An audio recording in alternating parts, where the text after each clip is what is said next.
خاص آداب ده د لغمان اوسېدونکی او فعلا دا د میوند مجاهد کرکټ لوبغاړي کې مسؤل یم او ټورنمنټ ما په لار اچولی تقریبا 20 یا 25 ورځې به دوام وکړي.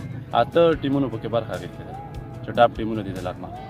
د ټورنمنټ نوم ټي10 رمضان کپ ده او 10 میچونه دي 10 ټي10.